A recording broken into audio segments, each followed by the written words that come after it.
In the early 1950s, nestled quietly in rural Kansas, the peaceful town of Ashley was home to just a few hundred families. Life was simple, until one summer night changed everything forever. At first, it was just one phone call. A terrified voice reporting something in the sky. Something so strange, so unnatural, he could barely describe it. A pitch-black tear in the heavens. Silent, still, like the sky itself had ripped open. Moments later, the flood began, dozens of residents calling in, all describing the same horrifying sight. Ashley's tiny town office was overwhelmed. The emergency was far beyond their scope. So they called for help from the neighboring town of Hayes. But by the time police from Hayes were dispatched, Ashley was gone. Yes, gone. Our story begins on August 8, 1952, with a man named Gabriel Jonathan. A local farmer, he'd been hearing strange noises for days, along with reports of eerie lights in the sky. That evening, at precisely 7:13 p.m., Gabriel called the town office.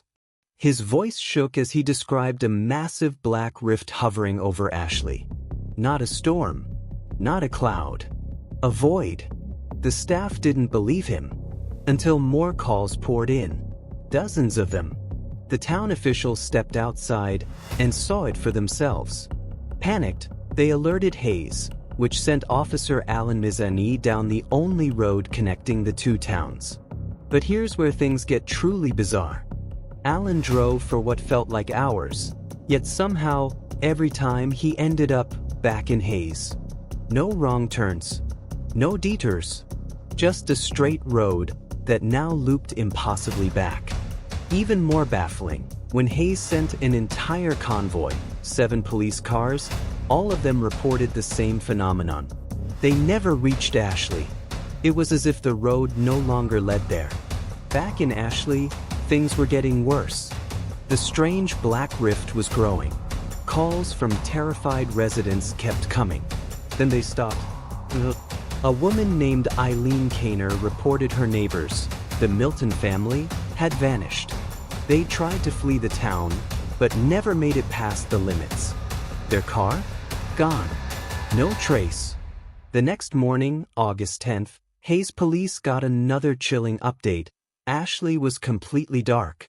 At 7:30 a.m., there was no sunlight. Residents said the night hadn't ended.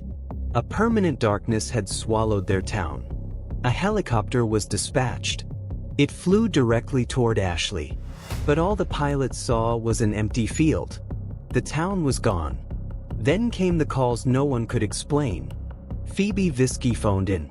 Her daughter was speaking to her dead father, a man who had died 3 years earlier. Her daughter insisted he was outside the door, asking to come in. That was just the beginning. Over 300 calls flooded the Hayes police line, residents saying their long-deceased relatives had returned. Children were speaking to dead siblings. Mothers were hearing voices. And then, on August 12th, over 200 children disappeared overnight. Gone without a trace. No doors were broken. No windows shattered. Just vanished. August 13th, a fire in the sky. Massive, terrifying, illuminating the blacked-out town. Witnesses described it as descending from the very rift they saw on day one. Then came the last call. 9:47 p.m. A woman named April Foster. She was hiding in a closet. "I saw them," she said. "All the people who died. They came back, and they're looking for us."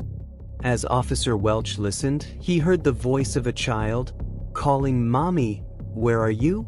Footsteps. Laughter. Screams. Then silence. That was the final transmission from Ashley. On August 17th, a 7.9 magnitude earthquake rocked Kansas. Its epicenter? Ashley. Hayes police rushed out, and this time they made it. But Ashley wasn't there. Not destroyed. Erased. No homes. No debris. No trees. Just a glowing rift in the earth, nearly a kilometer wide.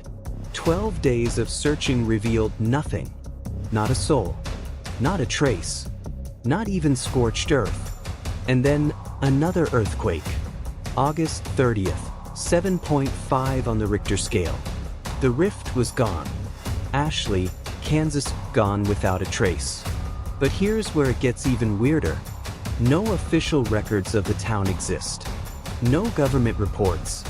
No quake logs for August 1952. The only mention of this story appeared in 2012 on a creepypasta thread. No town named Ashley in Kansas exists on any current map. Some say it was real, absorbed into another city. Others believe it never existed at all. Yet one man claims to have a birth certificate, dated 1934, from Ashley, Kansas. So, was Ashley real? Was it erased? Or is this just one of the most disturbing urban legends ever created? You decide. But whatever happened in Ashley, the world was never meant to know.